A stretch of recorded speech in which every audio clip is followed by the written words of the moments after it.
What's up? So, this is my tune Neurosis that I posted in the drum and bass productions subreddit the other day, and yeah, lots of people were really enjoying the drums. So, I'm gonna do a little deeper dive into how I've went about the drums. This is by no means a tutorial. It's not, it's not the way to do it, but it's just how I did it. And yeah, so apologies for the poor audio quality in the mic anyway. But here we go. So I'll be doing just this little section here. So this is what it sounds like all together.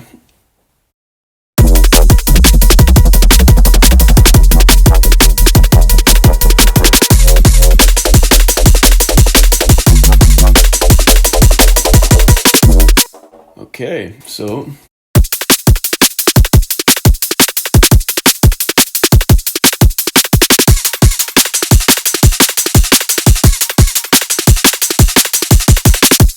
that's what we're working with.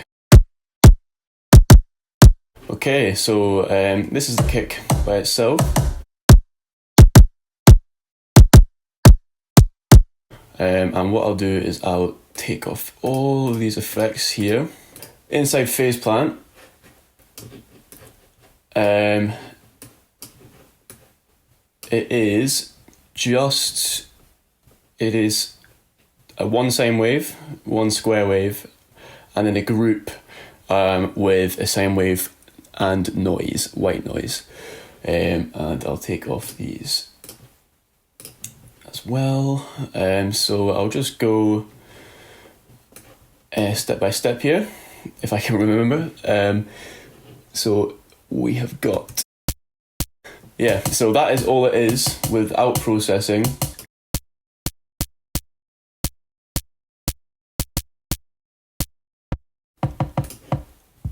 So the fundamental tone here, that is 60 hertz, and it's got an envelope, I believe this one. So this is this envelope here, and I'll quickly show you what I've done with the MIDI. So I've utilised a velocity here. So these, the notes that you want loud, I've got maximum velocity, and then like sort of ghost notes, I've got minimum velocity. And then in phase plant, I have mapped the velocity to change the decay of this envelope and just the gain, obviously, to make it a lot quieter. When that velocity goes down, it's just much quieter and a bit shorter decay. And then, yeah, so obviously this is mapping the distortion on that. And then this envelope is just doing the master gain. So that's basically the envelope for the whole thing, just the master output gain. And then here, this is the envelope for this. And then adding in this square wave, that is fundamental, is about an octave above the fundamental sine wave. And then obviously I've got saturation, filter, and then just a filter on this one. And then here, oh yes, also this is modulated, the pitch is going up 24 semitones, so that's quite a lot of pitch, but it's very quick there. And then this is just really low sine wave and white noise, and then smash with distortion to get that crunch. And obviously filtered, high passed, and yeah, you can see the envelopes here.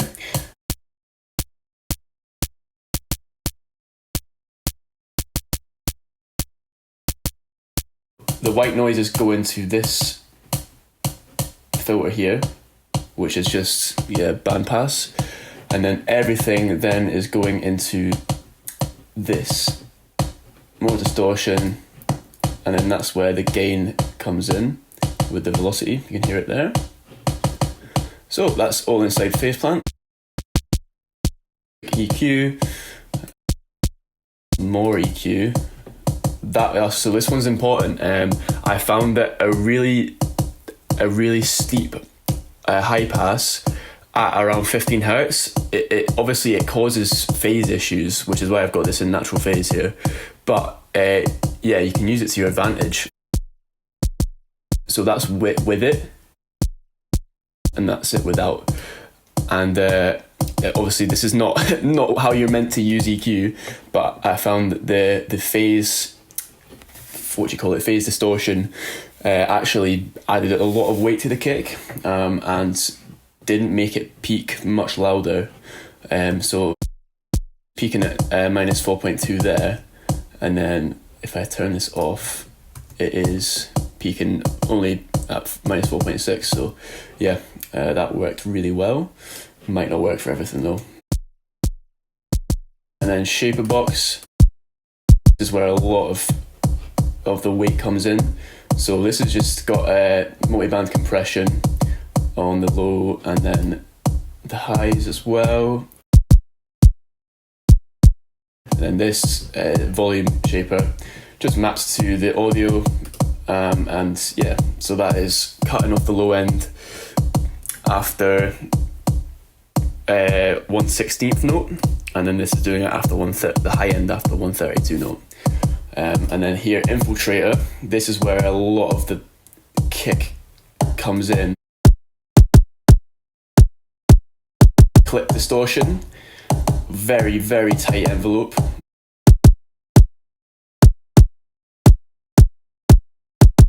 And then it's also got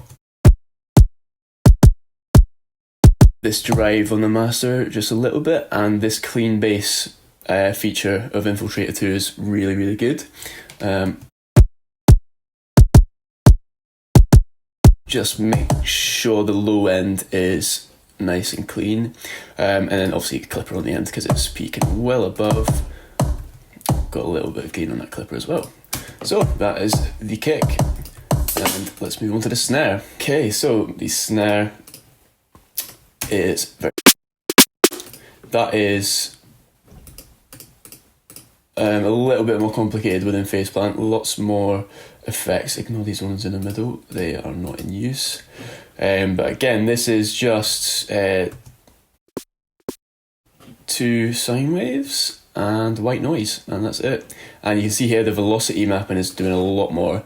Obviously with the snare you want a lot of ghost notes, so you can see here lots and lots of velocity variation, and this is controlling pretty much everything. I'm going to be here all day if I go right into all of this, but it's controlling the decay, so I believe that is making it a quicker decay when it is high velocity. Longer decay with higher velocity, so obviously the low velocity notes are the ghost notes, so you want a tighter envelope on the ghost notes, and then same with the white noise. Pretty much everything here is mapped to yeah, so I've got a frequency shifter as well. That's just doing a tight 40 hertz difference, I think. Modulation on this, so basically taking away the highs and the lows on the ghost notes. And yeah, Infiltrator again. Goated plugin, just adding all that sizzle really just from this distortion here, and then this gain. That's obviously because it's not going to be not on a 16th note, so that's just tailing it off. Compression and more drive, and that is it. This filter and this distortion thing, it changes the tone a huge amount.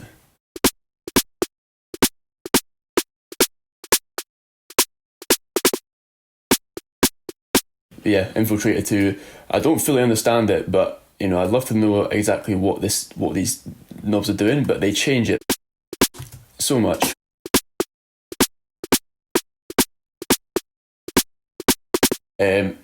Yep, and then just EQ, obviously taking out the low end. A recent favourite plugin of mine is Brainworks Saturated V2. It's really good because you can independently saturate the mids and the sides. It's also got built-in mono maker here. You can change the crossover, and yeah, this is one of my favourite saturation plugins. Really, really good stuff there. Pro Q. Just doing a bit of tidying up dynamic EQ, and then of course a clipper. And that's, yeah, so that's where the snare's coming from. That's 14.5 decibels again on that clipper. Ghost snare, that's just a little fill at the end. This, it gets completely lost in the mix, and I didn't end up continuing with that when I made the other drum parts, but you know, it's in there and it works, so I'm leaving it there. So hats here, these are a bit more simple.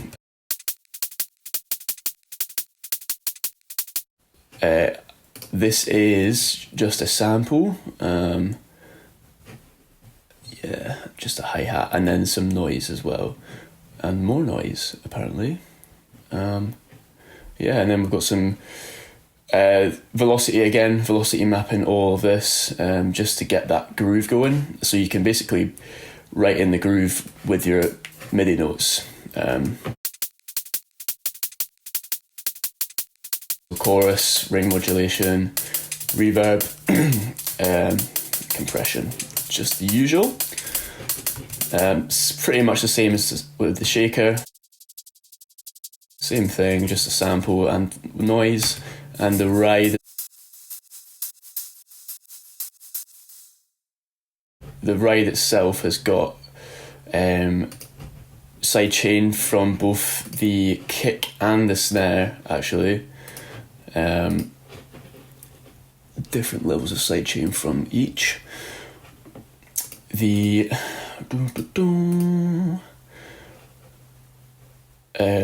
Haas on this. Haas is really good. It's basically a stereo widener plugin, but not you know, just the basic.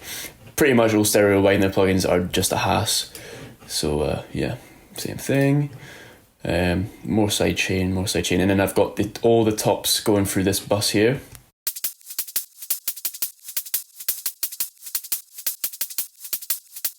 Just playing around with the spectral EQ here with Pro Q4, and yep, sidechain to the snare again. So I've got so many layers of sidechain going on at every level, and this is just a. Yeah, just because I was too lazy to go and delete the MIDI notes, so I just enveloped the whole thing to have the last note cut off at the end of the 8-bar phrase, 4 bars even.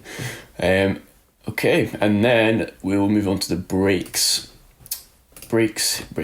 So this originally, I wish I could see what the original sample name was, but.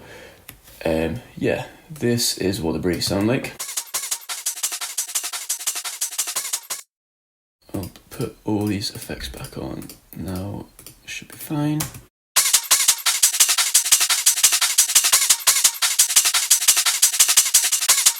So yeah, that's just one break, and I chopped up the kick portion.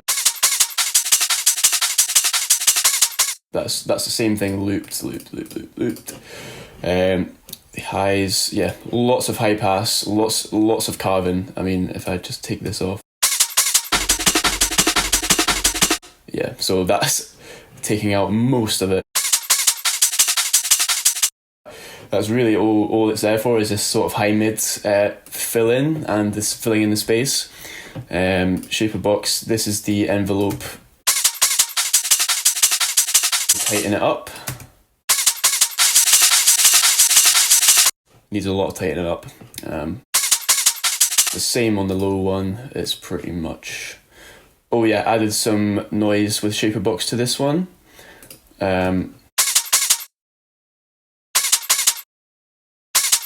Just to even it out in the mix, because obviously this high one has a lot more high in it.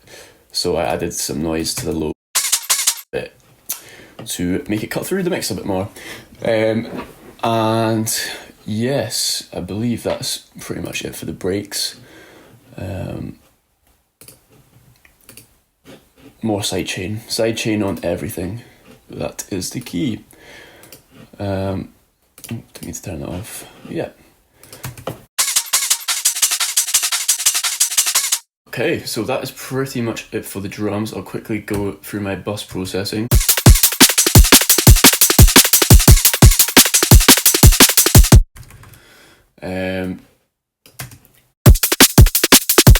Yes, arrangement. So yeah, I've got these different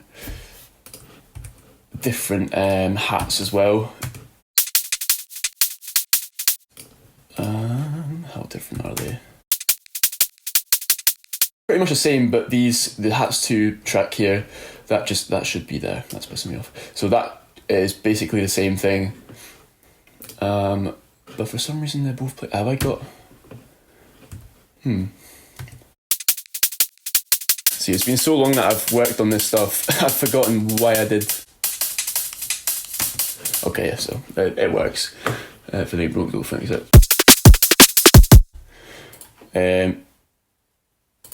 Okay, so again, Brainworks Saturator, goated plugin, really, really good stuff. Shaper box again, as no surprise. Just some distortion in the mids there.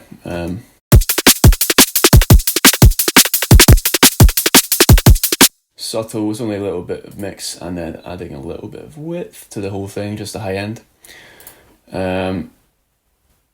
EQ, not doing much there. Pro Q4,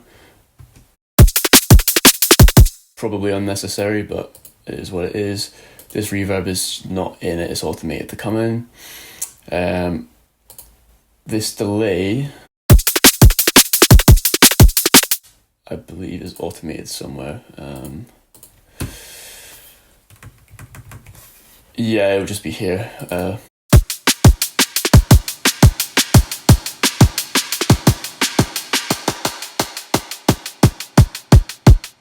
Oh no, here's where the delay is, so.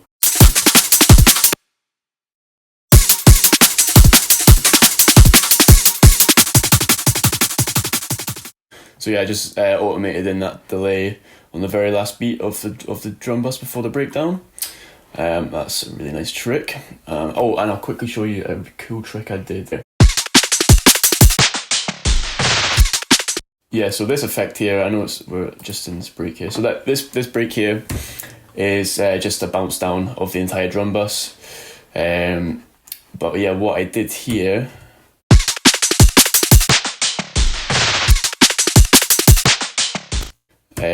This is not that.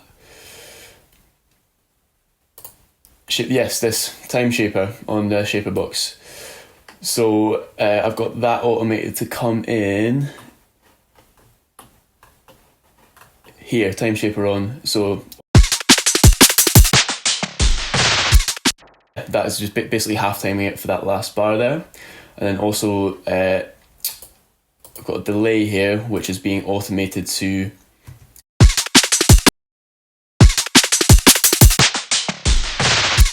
now basically making the delay go up or slower gives you that effect, which yeah, if you've heard that in a tune before and didn't know how to do it, that is how you do it. Oh yeah, reverb. So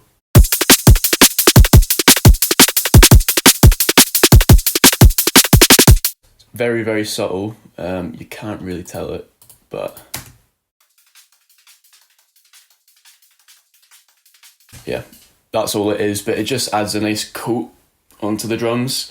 That is just this one here. Very quick delay. Very not much decay at all. Yeah.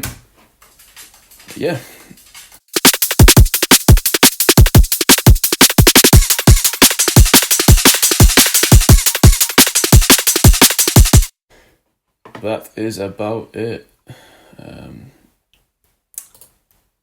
Clipper, of course. Oversampling to make sure there's,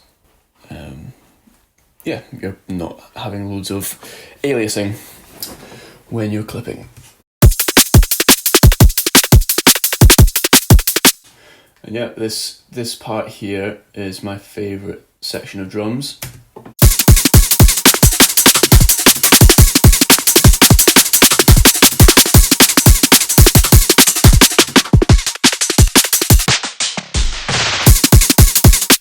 Yeah, I made this second drop was made on about 40 hours of no sleep, and I was just going absolutely crazy with this snare pattern. But yeah, it ended up really, really sick, and I'm very happy with how it turned out.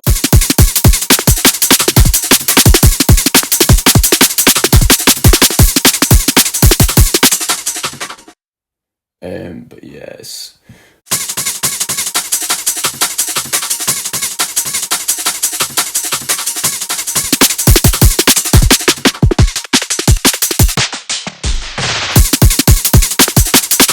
So yeah, the breaks are very prominent in the second drop. I mean,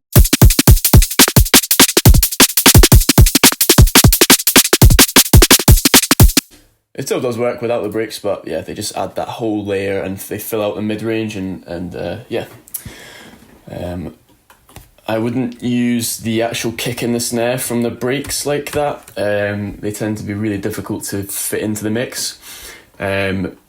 So yeah, if anyone's out there and they're getting frustrated that their drum's not really sounding very tight, have a go at making your own.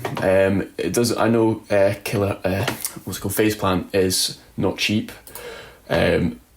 but I honestly you could make some decent sounding drums in like Vital, or yeah, because you just need 2 sine waves and white noise really. And you can make some decent sounding kicks. Yeah, I've used a lot of paid plugins here, but they are mostly time saving. You can achieve the similar results.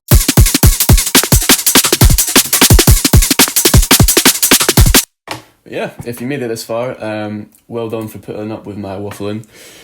I hope this helps. I hope this is a good insight. And I may also do a breakdown of the bass as well, because this is...